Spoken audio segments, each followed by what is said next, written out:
Every time I'm facilitating an offsite with a team, they always say the same thing. We have trust. Trust isn't an issue. I trust him. And then as we get into the conversation, we get into the layers of trust, and inevitably comes out that no, they actually don't.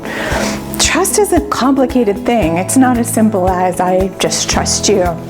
I will sometimes ask teams to go ahead and unlock their phone and then hand it to the person to their left. And you can see the fear come in their eyes of like, what is she gonna have us do? Because all of a sudden, trust takes on a different definition. See, we think of trust as a bad thing if you don't have it, and it's something that has to be developed. You have to work at it as a team.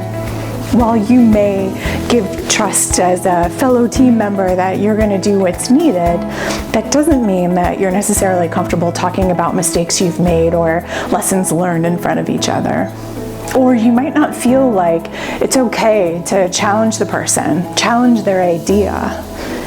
All of this is layers of trust that has to be created and developed on a team. They have to be practiced, because it's the practice that allows for each person to feel comfortable, to feel safe, to neurologically feel like this is a place where we can put all of our energy to the work instead of anticipating how the work is going to get done. This idea of psychological safety is something you hear quite often because research have found that the most successful teams have this psychological safety, which means exactly that you're not spending your time thinking which version of this leader is going to show up. You're spending your time thinking of the work. Because if you're worried about which version of this leader is going to show up, or what's going to happen in this team meeting, or I can't say that again, this is going to happen, your energy is going to the way work is getting done instead of the work. And it actually means that there's some layers of trust that you're not comfortable with. Patrick Lencioni has this model for trust that I find really helpful to leverage with teams to show the different layers of trust.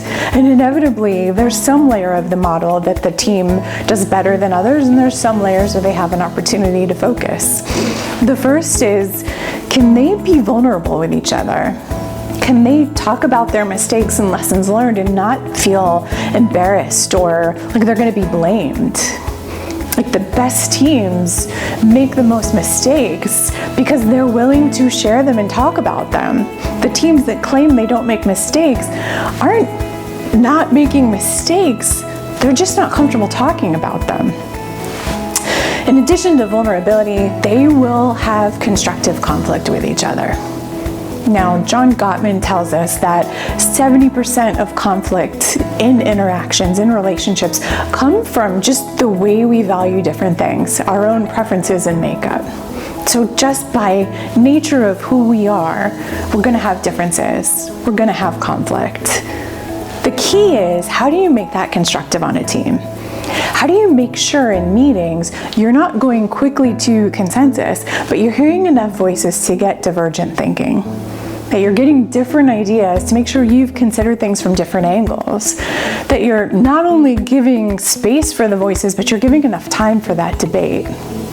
Sometimes we bias deadlines and action over making sure we've really left time for the solution. And so you want to make sure to have trust on a team, you not only can have that vulnerability and discuss the mistakes, but that you can constructively challenge each other. You can invite debate and ask things like, what would it look like if we disagreed with this, if you're not having any challenge? When you start to get to that point where you're having the challenge, you're having the agreements, that's when you're going to get to commitment. Commitment is where each person is agreeing with what is happening on the team, the desired outcomes, their role in that. Have you ever been in a team where people say yes and that really means no, or they're not going to do what's being asked for? Commitment is so key in the middle of this model, because without commitment, you're not going to get results. But you're also not going to get commitment if you can't be vulnerable and have constructive conflict. Once you have commitment, you can get to accountability. You can get to how you are helping each person achieve those outcomes and come together with other people who are accountable to address the things that are needed. And you can look at results. Is every person focused on themselves and their own piece, or are they focused on the overall good of the team? I have not met a team yet that did not have opportunities to deepen their trust. This is a muscle that has to be practiced. You have to exercise these behaviors by inviting time to discuss mistakes and lessons learned regularly and create a safe space to do so. To give people the time and space and invite the constructive conflict, to ensure there really is commitment, that people are feeling the accountability and reaching across the aisles to help one another, and that they are giving up some individual things to make sure the team can achieve the outcome. They're not only focused on themselves.